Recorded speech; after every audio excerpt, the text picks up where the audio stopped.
Selamat datang di Klinik Gratis Sejal Kampus. Dan ini sudah di episode 4 April 2021. Jadi dalam 2 minggu lagi, bahkan kurang dari 2 minggu, kita bagi umat-umat muslim akan mulai melaksanakan ibadah puasa Ramadan. Dan menjelang puasa Ramadan rasanya tidak lengkap jika rekan-rekan tidak ikut menyaksikan Klinik Gratis Sejal Kampus. Karena ini adalah klinik yang spesial. Kita membahas tentang Scrum Guide 2020 ya. Dan rekan-rekan bersama saya Muhammad Rufid Afsif selaku Technical Consultant dari Agile Campus, dan rekan-rekan akan mendengarkan pemaparan dari Rizky Syaiful. Rizky Syaiful ini adalah Principal Consultant di Agile Campus, dan Rizky juga berperan sebagai Culture and Engagement Lead di Altera. Dan acara ini dipersembahkan oleh Agile Campus. Di Agile Campus kita melatih banyak organisasi agar bisa mewujudkan gotong royong masa kini. Prinsip kerja Agile mendongkrak rasa kepemilikan profesional terhadap hasil kerja yang dibuat. Karena kami percaya tim dengan rasa kepemilikan tinggi secara bertahap akan bersama-sama menghasilkan produk berkualitas tinggi. Oke, Bung Rizky, kita langsung bahas aja nih sepertinya ya. Ya, thank you Bang Mufid, dan thank you banget juga Mas Doni yang udah gabung di sesi sekarang, jauh-jauh dari Malang coba. Luar biasa. Nah, kita lanjut ya dari yang minggu lalu. Ini part kedua dan terakhir, kita bakal bahas Scrum Guide 2020 gitu, edisi terbaru. Yang dibahas bukan cuman update-annya yang beda apa-apa aja, tapi benar-benar dibahas semuanya. Ya, kecuali bagian artefak ya. Bagian artefak silakan baca sendiri, karena toh juga udah aku mention di bagian-bagian sebelumnya. Oke, langsung ke slide nih, kita present. Sebelum kita bahas si artefak events, kita rekap sedikit ya. Di sini terlihat kan ya teman-teman. Kemarin kita udah lihat filosofi dari Scrum, itu ngambil dari filsafat empiricism ya, dari abad ke-17 kalau nggak salah. Dan juga di Scrum Guide yang baru ditambah sebenarnya lean thinking ya. Gitu. Nah, terus 3 pilarnya adalah transparansi, inspeksi, dan adaptasi. Kalau values-nya ini nih ya, tetap konsisten, commit, courage, focus, openness, respect, CC4 gitu kalau mau diingat. Nah, roles-nya ini, jadi ada Scrum Team, isinya Product Owner. Ini malah aku baru ingat nih, ini lupa aku update slide-nya. Di sini nggak disebut lagi Development Teams, yang disebut adalah Developers pakai S. Developers pakai S, oke, dan Scrum Master-nya tetap. Sorry. Nah, perubahannya itu doang. Kita lihat di bagian sebelumnya ya. Sekarang kita masuk bagian baru, Scrum Event. Oke. Nah, Scrum Events ya, tujuannya adalah buat bikin jadi reguler ya, ada sesuatu yang emang udah rutin gitu kan, dan jadi nggak butuh meeting lain di luar Scrum. So meeting yang dibahas di Scrum Guide, Scrum Events di atas kertas dirasa cukup gitu. Nah, sehingga sisa waktunya bisa dipakai buat kerja gitu kan. Isinya sebenarnya cuma satu, sprint doang ya, nggak ada yang lain. Masalahnya di dalam sprint itu ada apa aja gitu kan. Ada sprint planning, dan ada nanti daily scrum, terus ada review juga. Nah, habis itu retrospektif gitu, itu di dalam sprint. Sprint beres, kita masuk sprint berikutnya, isinya apa aja? Ya udah diulang lagi, planning, development, isinya daily scrum, review, retrospektif, gitu seterusnya. Oke, ini udah jelas waktu mulainya kapan ya. Jadi udah ada jadwal, dan sprintnya sendiri itu waktunya konsisten. Boleh berubah di tengah, tapi ya jangan berubah kayak labil gitu langsung berubah 2 minggu, sprint berikutnya jadi seminggu gitu, sprint berikutnya jadi 3 minggu gitu. Kalau berubah, konsisten dulu beberapa saat gitu, rasain itu cocok atau enggak. Nah, misalnya nggak cocok, baru ganti panjang sprintnya, gitu ya. Nah, Ya pas udah ditetapin ya di tengah-tengah nggak bisa diperpendek atau diperpanjang gitu.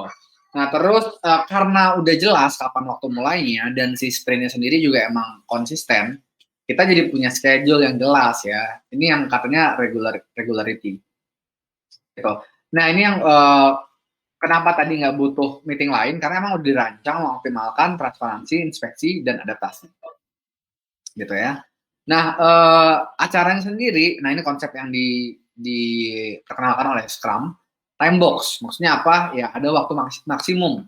Gitu. Kalau selesai lebih cepat, lebih baik. Dan di awal kita udah tahu time box-nya berapa ini. Oke, misal time box-nya 4 jam. Ya udah, kita atur dari awal, kita planning supaya 3 jam kalau bisa beres ya, 1 jam buat buffer. Ya semacam itulah kira. Nah, kita langsung zoom in ke sprint ya. Nah, ini yang baru, ini yang berubah. Di sini deskripsi sprint adalah jantung dari Scrum. Jadi ya berdegup gitu kan, jantung jalan terus nggak pernah berhenti gitu kan. Nah, tujuannya apa? Deliver increment.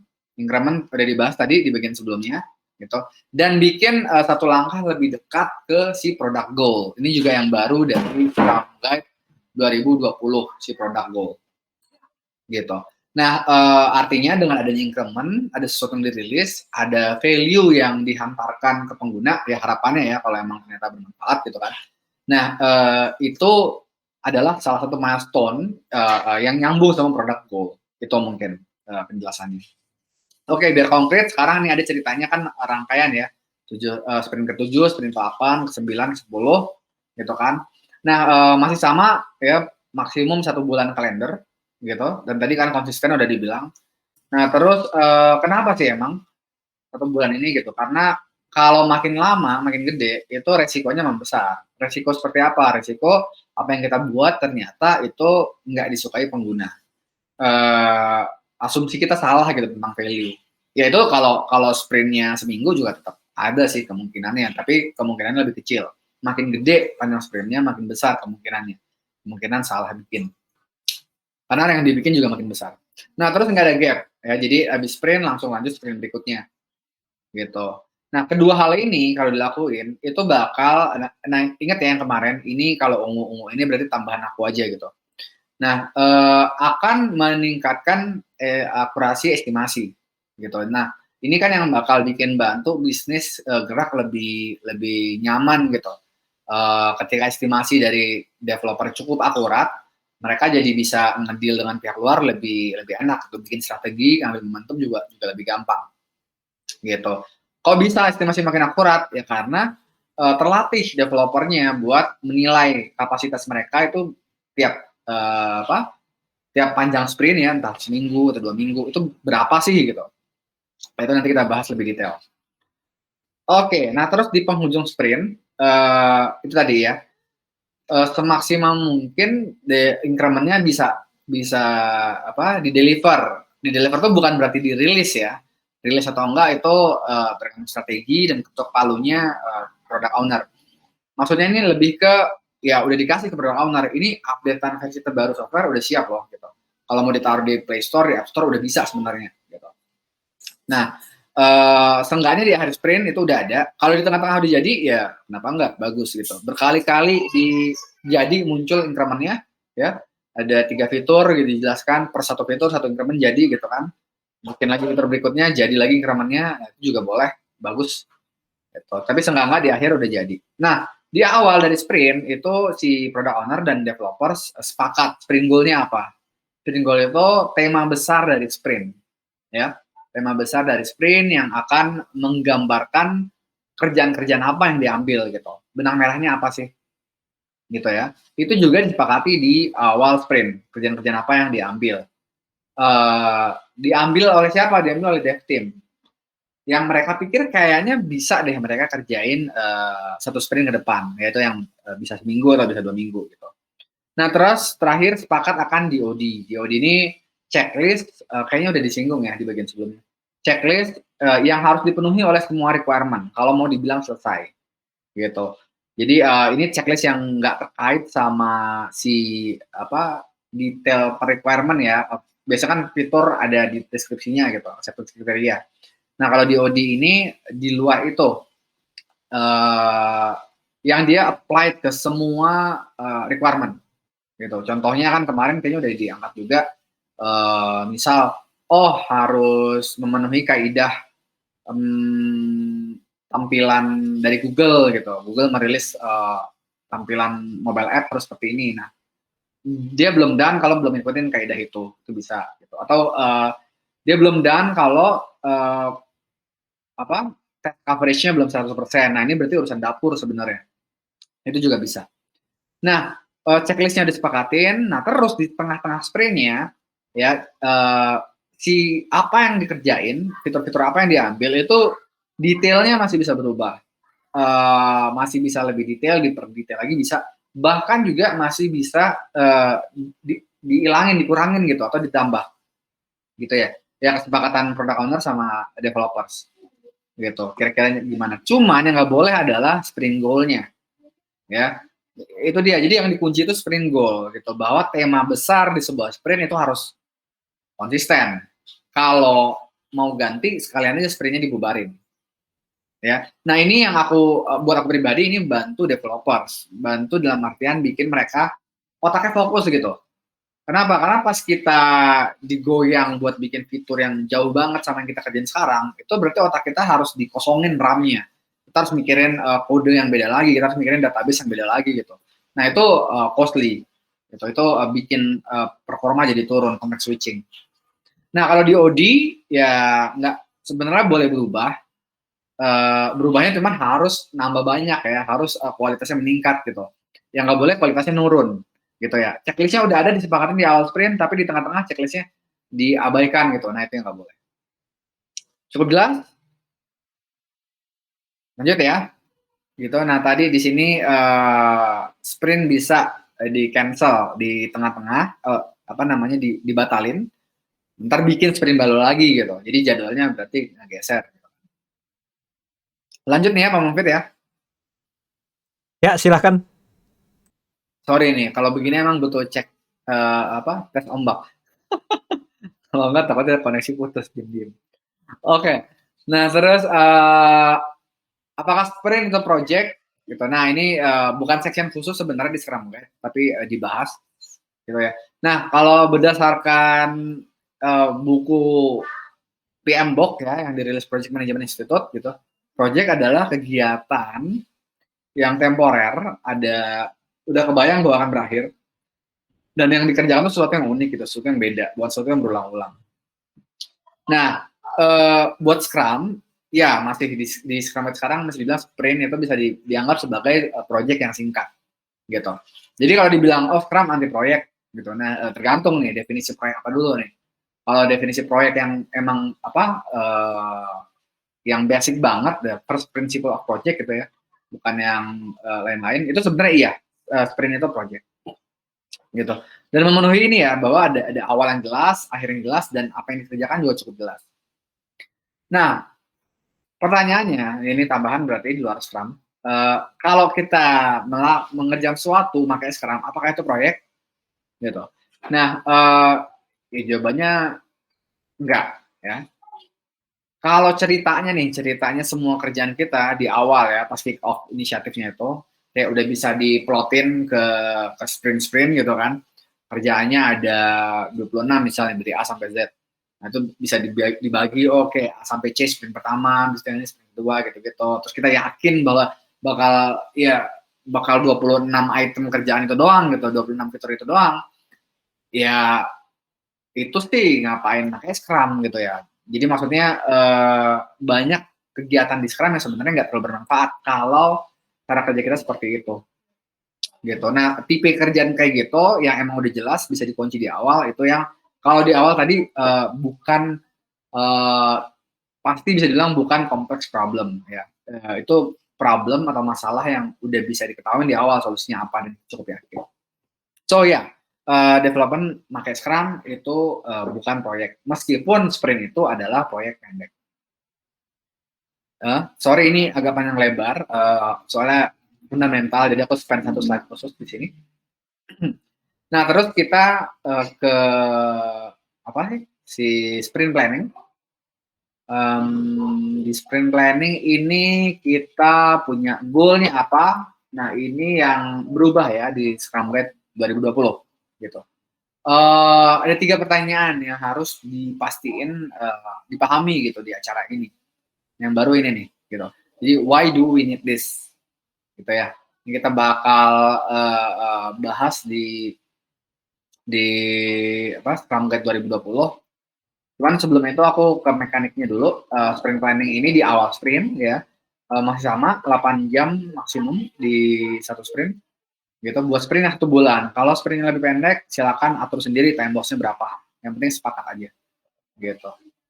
Nah, terkait ini yang nomor 1 itu yang ya utamanya ya dari si product owner gitu kan, ngasih why-nya. Nah, habis itu bagian ini nih, fitur apa aja sih yang bakal dikerjain yang diharapkan nanti jadi increment, menambah ke increment, yaitu hasil diskusi nih antara product owner sama developers gitu. Cuman berapa yang diambil itu sepenuhnya kuasa developer, estimasi dia gitu, estimasi mereka. Nah, how to get it done, ini yang plan gede cara ngerjainnya gimana juga dibahas di planning, yaitu berarti dari sisi developer gitu. Nah, kelihatan ya flow-nya.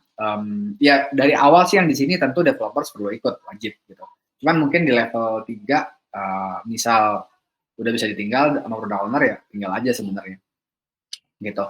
Nah, Scrum Master ngapain? Scrum Master ya mastiin bahwa ya kejadian emang sprint planning-nya, terus ya dipahami gitu tujuannya apa, dan beres gitu sesuai time box. Ya, lagi-lagi Scrum Master tugasnya memastikan Scrum-nya berjalan dengan baik. Nah, oke, sekarang ini penggambaran apa yang terjadi gitu di sprint planning.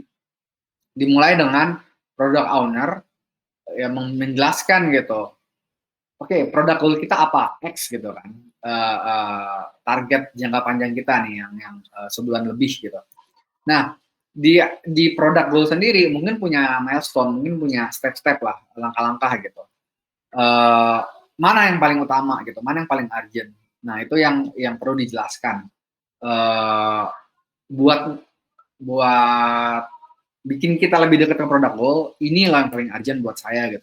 Yang paling urgent adalah misal memperbaiki fitur-fitur pembayaran gitu. Karena ternyata banyak orang nggak lanjut gitu setelah di step pembayaran misalnya. Nah, itu kan secara singkat ya, dijelaskan priority-nya apa dan kenapanya juga dijelasin. Nah, dari situ baru berujung ke item kerjaan gitu, yang harusnya ada di atas dong, gitu ya. Jadi ini bukan perlu diperjelas, bukan berarti buat mengejar product goal cuman D, E sama H ya. Bisa jadi tuh sampai F juga gitu. Tapi yang pasti top priority-nya apa itu udah terlihat di atas. Gitu. Nah, ini kan ya teman-teman juga udah bahas, udah diperjelas kemarin product backlog, antrian dari kerjaan, ini judul-judulnya. Sebenarnya ini ditemenin juga nih sama detail ya. Detail requirement-nya seperti apa, bisa gambar, bisa teks penjelas, bisa prototype bahkan gitu. Nah, ini yang harusnya sih yang atas-atas ini udah cukup jelas nih sama developer di awal sprint planning. Itu sekedar tips gitu. Nah, jadi ya karena udah cukup jelas sebenarnya di sprint planning ya tinggal ya mastiin aja gitu. Oke, seperti ini nih D, E sama H gitu. Detailnya seperti ini. Nggak ada pertanyaan lagi kan gitu. Mereka berdua, kedua belah pihak mastiin itu. Nah, baru langkah berikutnya si developers itu meramal buat 2 minggu ke depan, misal sprintnya 2 minggu gitu, atau 1 minggu ke depan, misal sprintnya seminggu, bisa ngambil berapa banyak gitu. Nah, tentu di sprint planning tersebut semua bisa akses rekam jejak si developers ini dalam menyelesaikan si product backlog items ya, menyelesaikan fitur-fitur misalnya. Nah, ini yang bikin mungkin orang sepintas, wah ntar dia si developersnya ngambilnya sedikit dibikin sedikit banget dong gitu.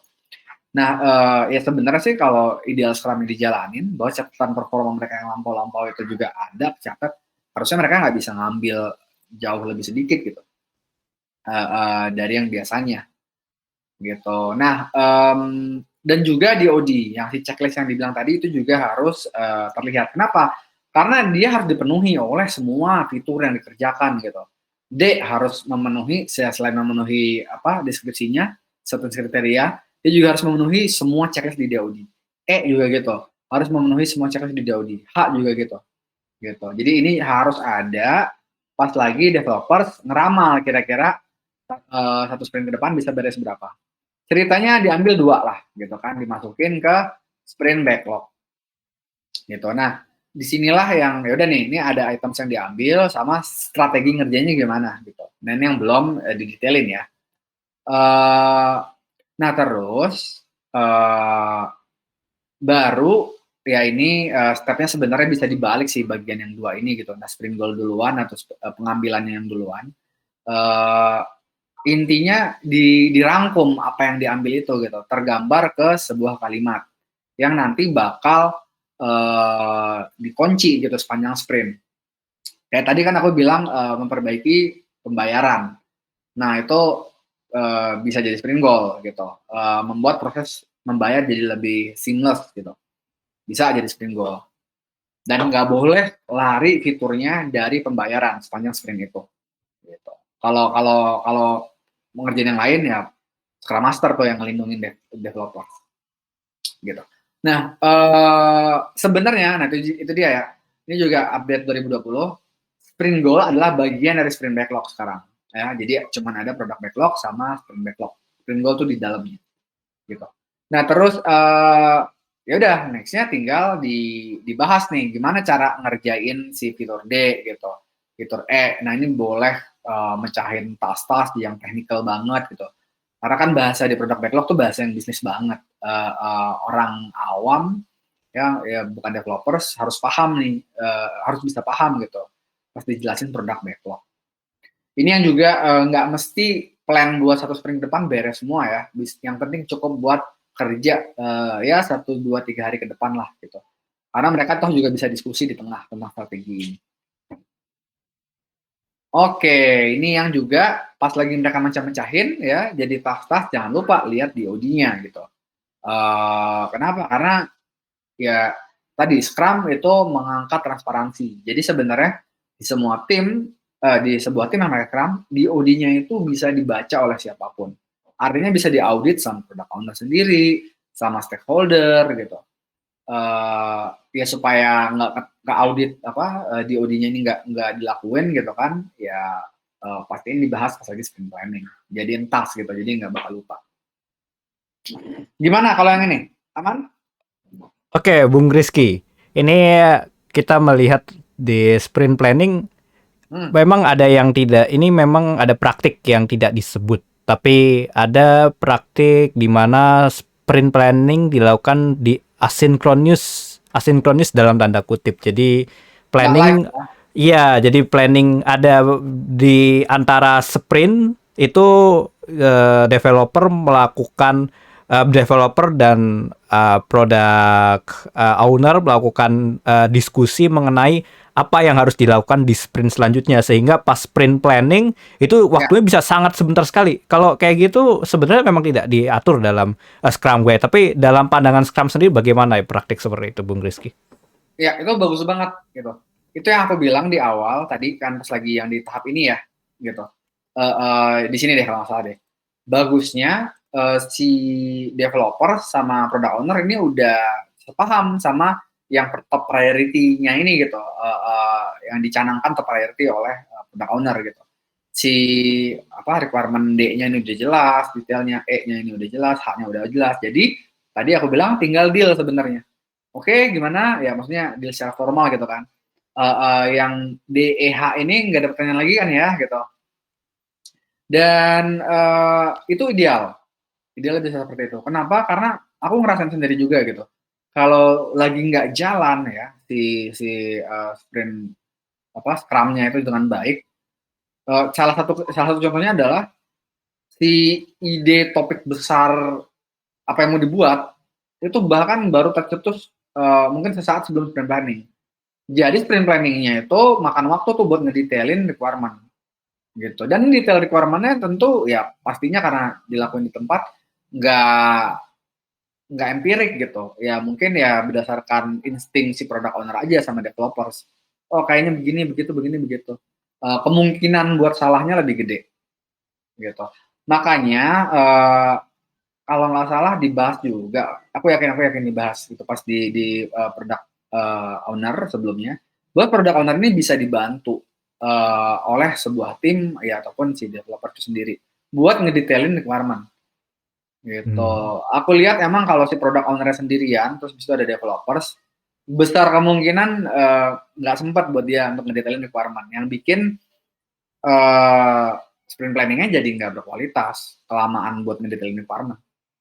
Dalam So, terminologi waktu itu bagaimana Bung Rizky? kalau Jadi em, jadi bisa aja kan, berarti kan ada waktu yang terbuang dalam ngedetailin dalam mendiskusikan tas-tas tersebut.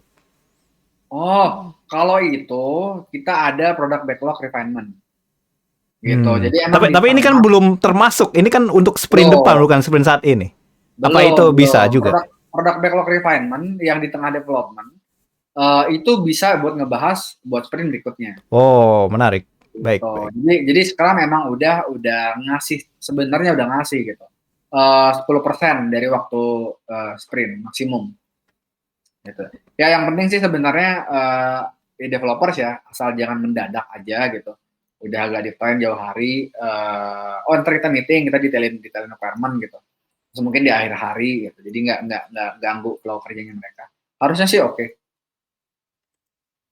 Oke. Gitu. Cukup jelas Nih, ya. cukup Thank jelas. you tambahannya.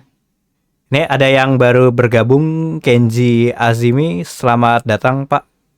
Kalau nanti mau bertanya silakan langsung di unmute atau di chat. Oke, Ya, silakan lanjutkan Bung Rizky. siap, siap.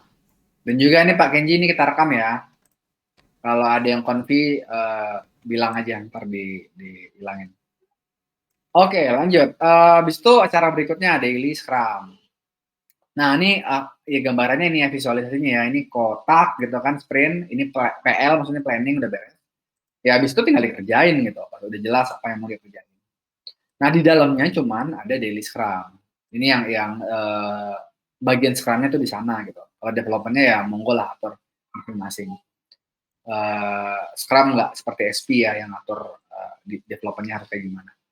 Nah terus ya DS ini daily Scrum, goalnya adalah to inspect and adapt the progress and the trend toward sprint goal.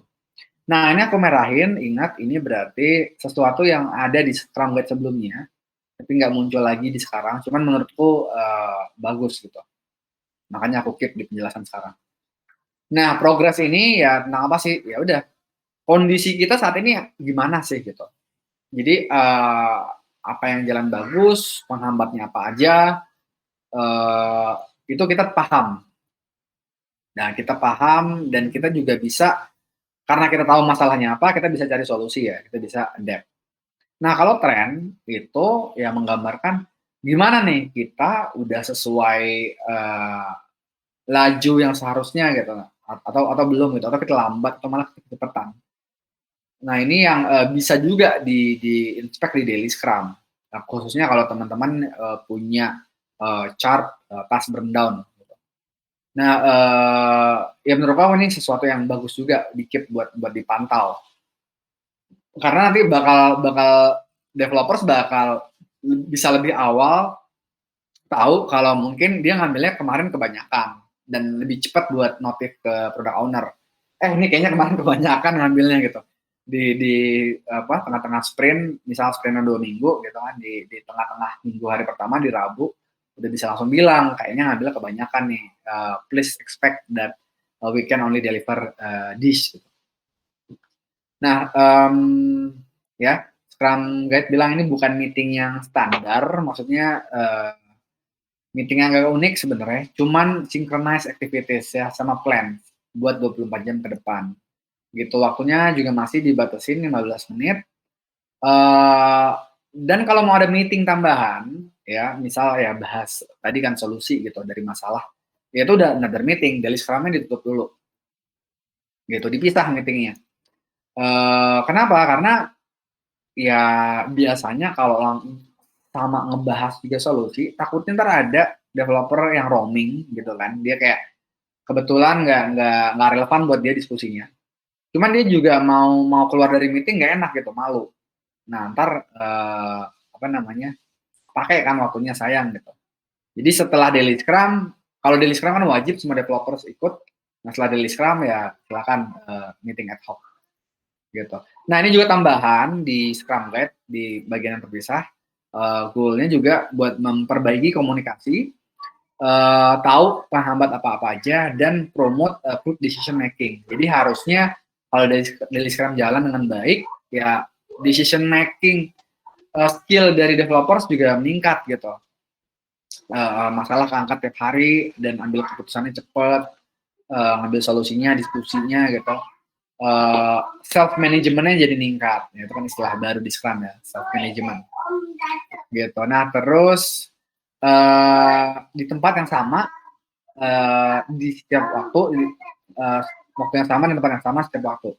Nah ini yang juga sepengalaman aku agak tricky ya, kalau kita si daily scrum-nya itu asinkronus.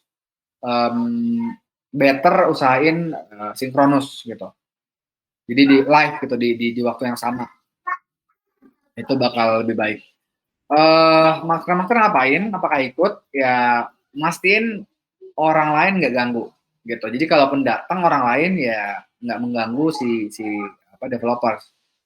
Ini juga bagian di Scrum Guide lama, tapi bagus ya.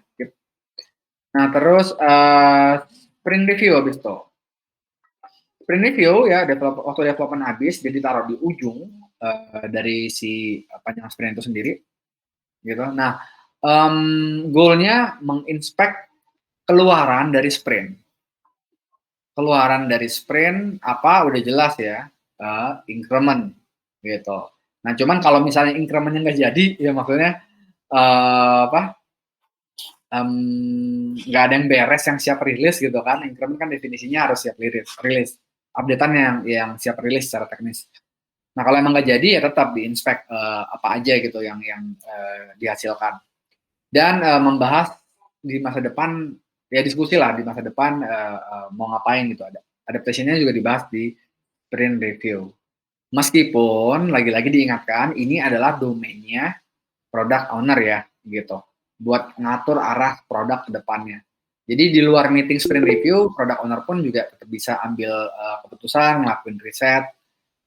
Tapi diskusi secara formal bareng si developers gitu kan tentang arahan masa depan bisa banget ditaruh di sprint review gitu biar lebih fokus. Nah ini ya ada dua time time konteks gitu di sprint review. Pertama yang ini yang masa depan ya, bisa ngaruh ke sprint berikutnya dan sprint berikutnya lagi gitu. Nah jadi dan oh ya ini juga rilis ya, estimasi rilis itu yang ya dalam beberapa kasus mungkin dibutuhin sama product owner gitu. Entah estimasinya yang oke guys, ntar momen lebaran kita bisa rilis apa aja ya gitu. Kalau roadmapnya seperti ini, entah formatnya kayak gitu atau langsung gitu. Ini fitur X gitu kan yang ada di roadmap ini kira-kira butuh berapa sprint lagi buat beres. Apapun itu, kalau emang dibutuhin estimasinya bisa dibahas di sprint review. Gitu. Bung Nah, Rizky, kita ada ya, pertanyaan dari Mas Doni. Daily ya, Scrum versi 2020 itu apakah masih wajib menjawab 3 pertanyaan seperti di versi 2017? Silakan Bung Rizky. good point Mas Doni. Itu yang aku lupa bilang, thank you udah ngingetin. Di slide sebelumnya itu ada, ini kan banyak kosong ya. Di slide sebelumnya itu ada tuh yang 3 pertanyaan. 24 jam ke belakang ngapain, 24 jam ke depan mau ngapain, dan kendalanya apa aja. Nah itu aku hilangkan di sini, tapi aku lupa mention kalau itu udah hilang. Thank you ya udah ngingetin. Nah kalau dilihat sih sebenarnya, kalau dilihat dari perkembangan Scrum Guide ya, kalau nggak salah itu 2013, terus 2017, 2020. 2013 atau 2014 aku lupa. Nah itu terlihat pergeserannya. Dulu 2014 atau 2013 itu wajib. Nah terus 2017 jadi nggak wajib, opsional. Nah sekarang beneran dihilangin. Gitu. Thank you ya, udah ngangkat. Lanjut gimana? Ya, silakan lanjut. Oke, balik lagi ke sprint review tadi. sprint review digunakan untuk goalnya. Ini juga bawaan slide lama sih, cuman bagus jadi aku keep. Maximize feedback, memaksimalkan feedback ke produk, dan itu dibahas bareng gitu. Kalau nih ceritanya si produk itu udah dirilis, bahkan incrementnya ke App Store, ke Play Store gitu, di tengah apa namanya, sprint ya, sprint ini juga berarti kan.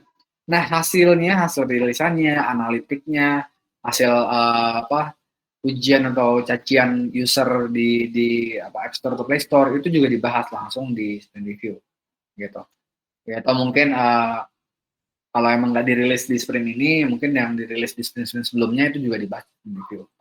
Jadi feedback itu intinya, gitu ya. Jadi bukan status meeting ya, formal, terus serah terima gitu ya. Ini lebih ke diskusi informal. Nah, buat sprint yang 1 bulan, waktunya 4 jam maksimum. Kalau sprint lebih dikit, tentu disesuaikan. Nah, ini ya yang poin penting sebenarnya, tapi aku baru ceritain di akhir nih, sorry. Bahwa pesertanya itu nggak cuma developer sama product owner, harus ada stakeholder. Nah, ini yang banyak tim skip sebenarnya gitu. Tapi nyambung sama poin yang tadi nih yang aku bilang tentang dia bukan status meeting. Kenapa? Karena product owner dia tuh udah tahu harusnya item-item mana yang beres, mana yang belum gitu. Di tengah-tengah development. Gitu. Maksudnya kalau ada kendala, tadi kan yang aku angkat kan, kalau emang ada kendala, bahkan langsung developer angkat ke product owner gitu. Kalau emang ada yang beres, developer juga notif ke product owner. Jadi ya bukan laporan ke product owner. Justru di meeting ini yang kalau nggak salah di Scrum Guide sebelumnya itu dibahas bahwa meeting ini dibuka oleh product owner, terus yang mengundang stakeholder itu product owner gitu. Sekarang dihilangin, tapi itu poin yang menarik juga menurut aku. Itu bahwa ini sebenarnya acaranya product owner buat yang membanggakan gitu, salah satunya yang membanggakan hasil kerja developer ke stakeholder gitu, sekaligus buat memicu diskusi bareng stakeholder gitu. Jadi perwakilan dari stakeholders juga harus ada di sprint review gitu. Nih dari Bujinya ada pertanyaan kayaknya. Silakan dilanjut dulu Bung Rizky. Oh lanjut, oke. Nah ya disundul lagi bahwa stakeholder itu siapa? Stakeholder adalah orang yang punya kepentingan, terkena dampak sama softwarenya. Nah di sini tadi kan penggambaran aku yang di slide yang ada siklus gitu. Ini minion, ini si usernya, ini nah sini nih profesor nih bos minionnya. Nah ini bos organisasinya gitu ceritanya. Mereka semua punya kepentingan, maka perwakilan dari mereka bisa harus diundang ke setiap sprint review di sprint. Oke ya, ini yang tadi aku bilang kan dimerahin, ini di Scrum Guide yang sebelumnya. Gitu. Nah, ini tambahan aku pribadi ya, warna ungu ini, bahwa sprint review ini penting banget, teman-teman harus ya entah teman-teman developernya, product owner ya, atau ya pastinya si Scrum Master, teman-teman perlu mastiin sprint review ini dilakukan dengan baik. Ini salah satu meeting kunci sih buat aku. Gitu. Ningkatin moralnya dev team, bikin mereka semangat kerja gitu. Nah, itu Bung Rizky, ini pertanyaan lagi dari Mas Doni. Boleh. Saat sprint review, jika stakeholder tidak ada yang hadir, apakah sprint review masih bisa dilanjutkan? Ya, menarik. Thank you. Berarti di konteks itu melanggar Scrum ya. Gitu. Oke. Nah, apakah bisa dilanjutkan? Ya, bisa aja. Karena kan goal buat inspect the outcome bisa gitu. Maksudnya mungkin di waktu development, di waktu kita ngoding, emang belum sempat product owner sama developers duduk bareng dan ngebahas value atau impact dari fitur yang terilis gitu. Kalau emang belum sempat ya di sprint review dibahas gitu oleh dua pihak gitu. Dan yang bagian ini ya, bagian arah ke depannya gitu. Kalau emang ada perubahan, ada misalnya product owner dia habis ngeriset apa gitu kan, dapat data dan belum benar-benar sempat nge-brief developer, ya di sprint review aja sekalian gitu buat kita ngebahas. Harusnya buat maximize feedback ini tetap terpenuhi dan tetap bisa jalan gitu. Cuman itu tadi jangan lupa ntar dicatat kegagalan ini buat ngundang stakeholder buat dibahas ntar di retro. So, karena ya pastinya jadi nggak maksimum. Sebenarnya harusnya kalau konteks kita bikin produk untuk organisasi gitu, software itu dipakai oleh orang internal, harusnya sesimpel mengundang usernya, salah satu usernya itu udah cukup sebenarnya di sprint review. Cukup jelas Mas Doni? Cukup jelas, Mas Rizky. Kalau nggak jelas atau diskusi langsung dan via ngomong bahkan juga nggak apa-apa. Oke, kita lanjut dulu sepertinya kalau gitu. Siap. Ya, terima kasih Mas Doni atas pertanyaannya. Silakan lanjut Bung Rizky. Very good. Nah, terus di sprint review ini kan bagian apa-apa aja. Nah, ini mostly di sini sih sebenarnya bagian di Scrum Guide lama gitu. Jadinya aku merahin. Jadi ya Scrum Guide juga nggak bilang ya, yang versi kemarin nggak bilang bahwa kronologisnya harus seperti ini, tapi dibilang ya included gitu bahwa ini ada di dalam sprint review. Pertama itu adalah ya si product owner secara jelas bilang ini yang udah beres, ini yang belum gitu. Ini dalam konteks ini mungkin berarti menjelaskan ke stakeholder gitu ya. Nah ini yang kalau aku tangkap sih lebih ke justru ini sisi formalnya gitu. Sisi kayak oke, thank you ya developers udah beresin fitur A dan B, tepuk tangan gitu. Nah hal itunya ada di sini di sprint review. Terus ada section juga developersnya itu cerita ya kalau emang ada yang nggak beres gitu kan, mereka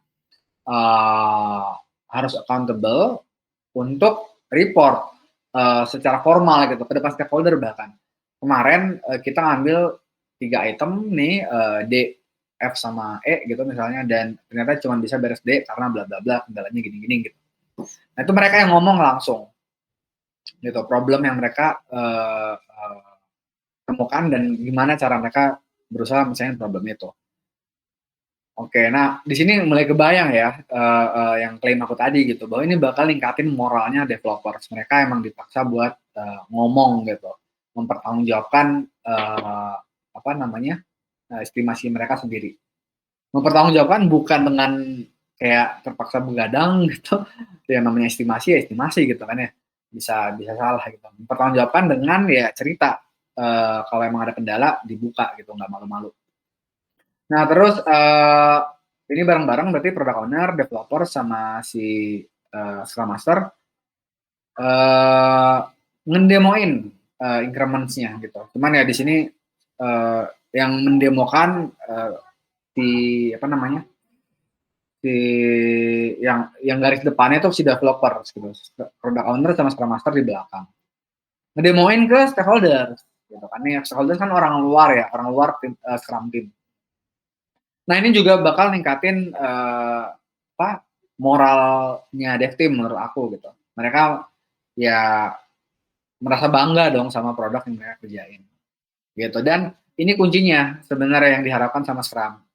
Dengan didemoin, pengennya sih ada diskusi yang kejadian juga di depan developers gitu. Ini yang kalau ini nggak dilakuin ya berarti diskusi tentang produk ya cuman antara product owner sama si stakeholders gitu. Pas product owner belusukan tuh di tengah-tengah sprint biasanya. Belusukan, ngeriset produk, mikirin roadmap ke depan apa. Dan aku pikir bagus ya bahwa ada juga sesi yang mana si stakeholder ngomong langsung sama developer. Itu bikin developer ntar lebih paham, lebih ngerasa pekerjaan itu bermanfaat gitu, ngasih value face to face gitu sama customer.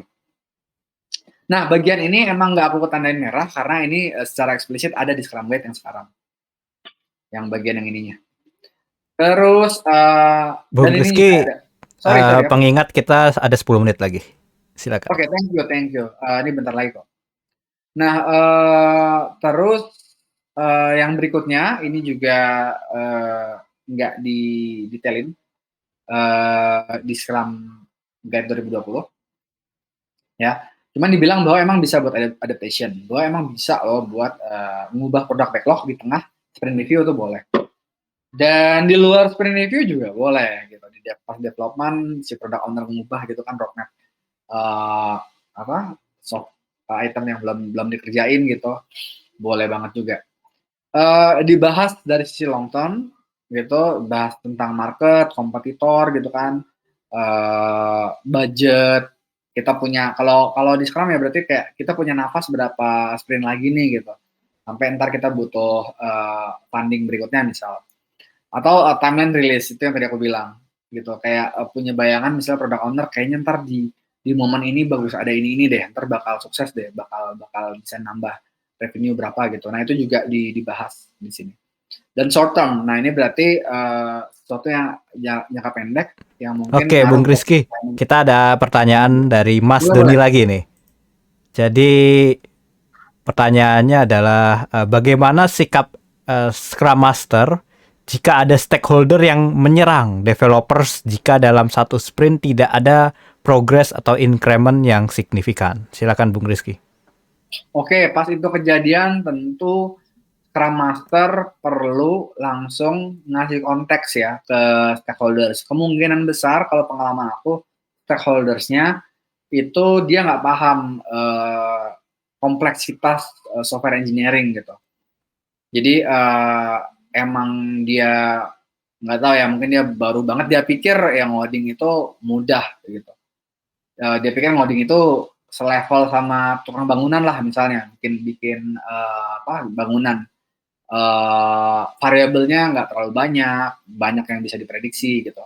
Itu yang ya Scrum Master bisa bantu ngasih konteks ke orang tersebut. Kalau misalnya orang tersebut itu stakeholders-nya udah ngerti sebenarnya konteksnya ya, dan kebetulan masih menyerang ya, mungkin itu emang sikapnya gitu. Itu yang Scrum Master bisa ngasih feedback langsung ke stakeholder tentang attitude, tentang sikap tersebut. Kalau perlu dieskalasi, ya silakan eskalasi, gitu. Nah, tapi ini mungkin mengingatkan juga kenapa di awal Scrum bilang Scrum team, ya berarti nggak cuma developers, product owner, Scrum Master, itu harus profesional levelnya, gitu. Nggak boleh yang amatir. Nah, ini mungkin juga case itu bisa kejadian kalau kebetulan banyak yang amatir gitu, atau di skill set, di salah satu skill set development pada amatir semua gitu di sana. Jadi peluang masalahnya muncul tuh lebih gede, dan ya buat orang yang paham secara teknis bisa langsung melihat, wah ini mah pasti estimasinya miss terus gitu kan, karena memang masih amatir. Cukup jelas, Mas? Cukup jelas. Bisa dilanjut, Mas. Thank you. Terima kasih Mas Doni. Silakan Bung Rizky dilanjut. Ya. Oke, jadi ini tadi ya ngeboost moralnya dev team. Aku bahkan sampai ngangkat lagi yang dari Scrum Guide sebelumnya karena menurut aku bagus gitu. Yang di sini tetap ada demonya itu, demonya.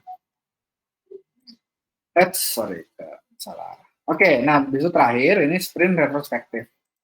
Di sini kita udah di penghujung sprint ya. Tadi review udah, retro udah, review udah, terus kita lanjut ke retro.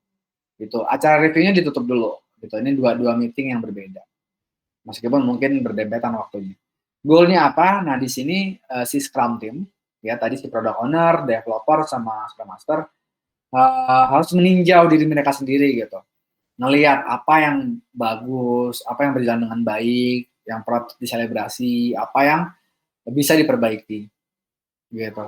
Nah, setelah kita meninjau itu, diskusi itu, kita jadi bisa punya action plan, ya. Apa yang perlu diubah nih di cara kerja kita supaya hasil kerja kita meningkat kualitasnya, makin efektif kerjanya gitu, dan perlu dikerjain. Even buat, ini mungkin di luar Scrum Guide ya, even kalau emang ada masalah moral gitu, kayak somehow ngerasa bosen gitu kan, udah mulai monoton, kayaknya butuh hiburan, even action plan-nya bisa ya happy bareng-bareng gitu sama teman-teman Scrum team. Apapun yang menghambat kerja tim bisa dibahas di sini. Nah, buat sprint yang 1 bulan, ini 3 jam maksimum timebox-nya. Kalau mau kecilin monggo silakan. Yang penting lihat aja di awal. Pesertanya ya developers pasti, Scrum Master, dan Product Owner. Ingat tadi ya, di sini Scrum Team. Gitu. Nah, ini aku lihat juga di awal-awal Scrum diimplementasi di Indonesia, aku mulai ngikutin tahun 2013 ya. Banyak yang miss juga gitu, dikiranya sprint retrospective tuh developers doang sama Scrum Master. Product Owner nggak ikut. Padahal masalah juga banyak yang terkait requirement gitu, dan perlu diungkapkan sama developers di sesi khusus. Jadi komplain-komplain ke product owner itu juga harus dibahas di retro.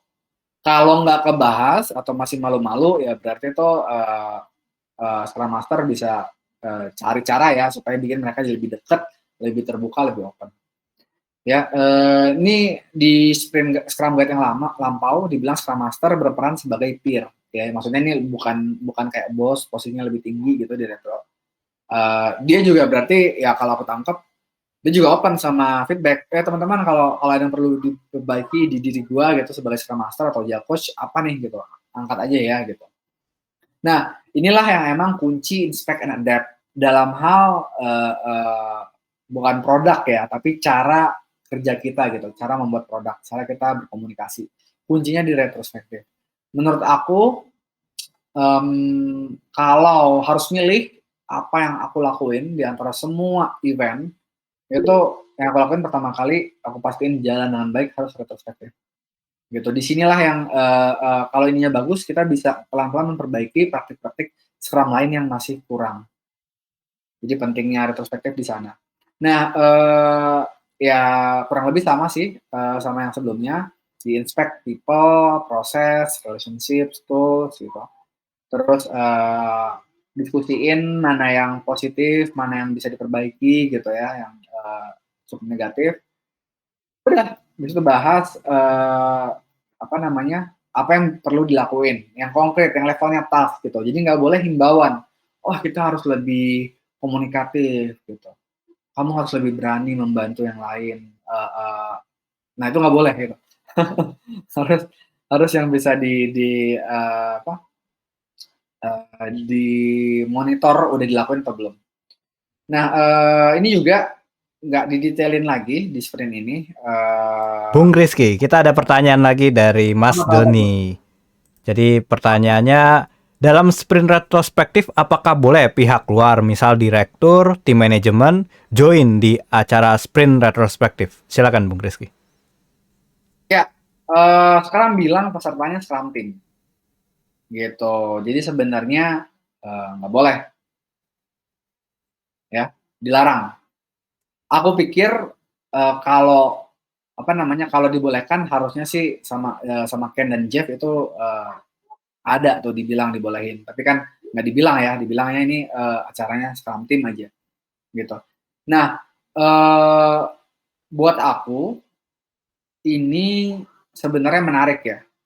Kenapa? Karena pas biasanya nih kalau sebuah organisasi terus nerapin Scrum. Nah, itu mulai nular tuh ke tim-tim lain. Artinya mereka sendiri juga mulai paham kebutuhan untuk melakukan retrospektif juga. Gitu. Nah, bisa jadi ada stakeholder yang emang ngerasa, oh, kok kayaknya inisiatif ini nih, si produk ini kayaknya kurang serp gitu ya, kurang oke gitu, entah bagian apanya gitu. Nah, itu yang emang perlu diakomodir oleh Scrum Master untuk dilakukan juga retrospektif yang melibatkan stakeholder. Buat ya stakeholder terkait ya, yang punya kepentingan gitu.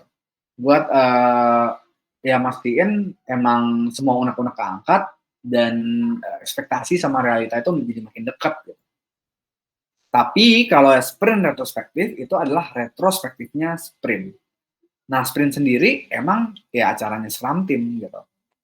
Kalau sprint review diundang stakeholder ya karena emang lagi ngebahas produk gitu kan. Kalau retro itu ngebahas tim, cara kerja tim, harusnya stakeholder nggak ikut.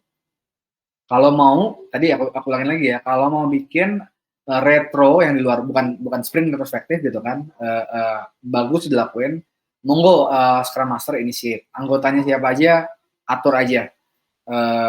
Apa namanya, ya mungkin sekedar tambahan dikit, si product owner dalam banyak kasus itu sebenarnya employee, gitu kan.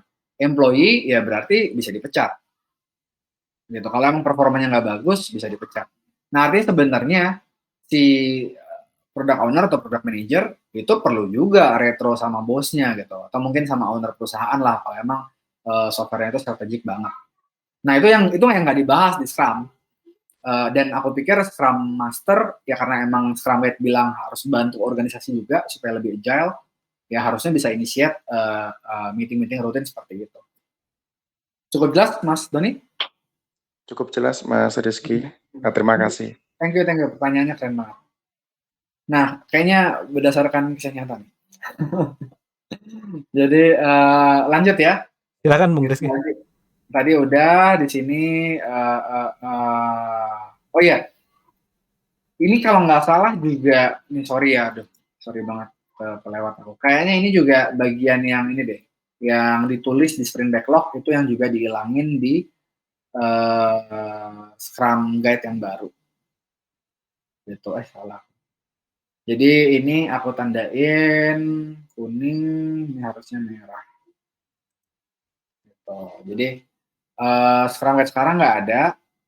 Bebas kalau mau ditaruh di sprint backlog kayak action plan atau mungkin bikin to-do list terpisah.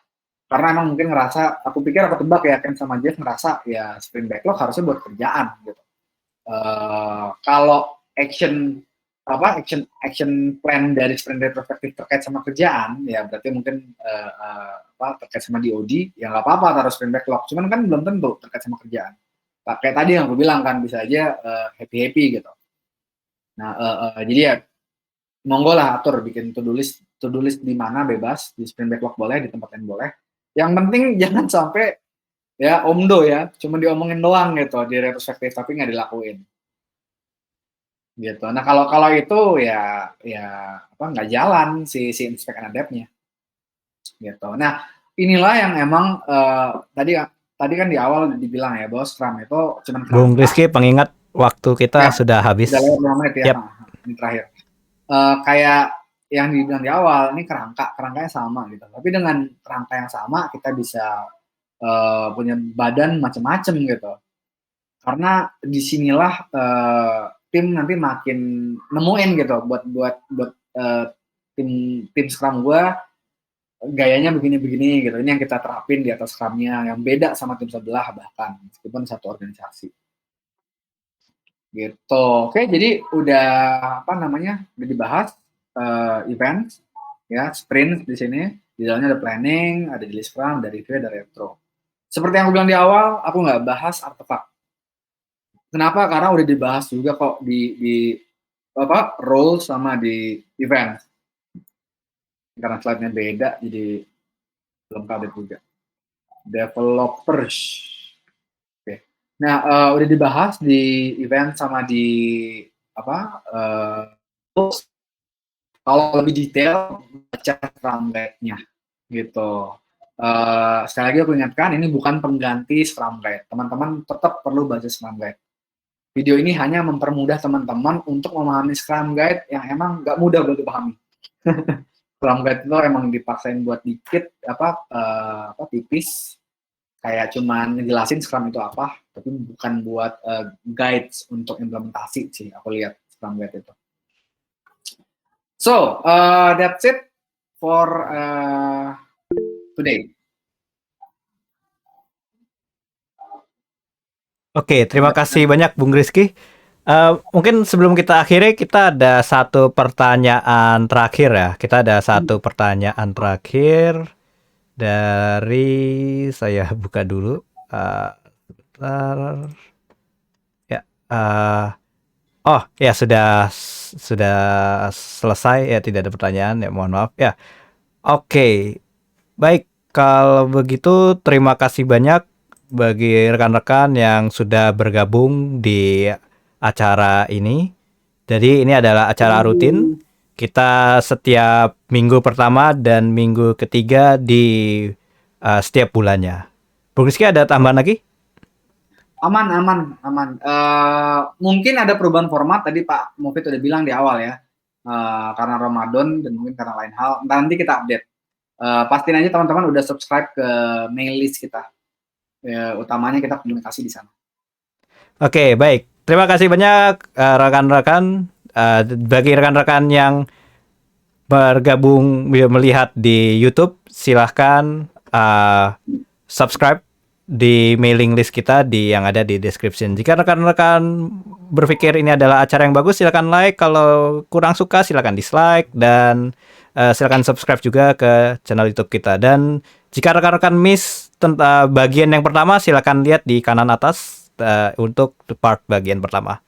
Oke. Yep. Terima kasih banyak. Saya Muhammad Taufik Afif undur diri. Sampai jumpa pada 2 minggu lagi. Terima kasih.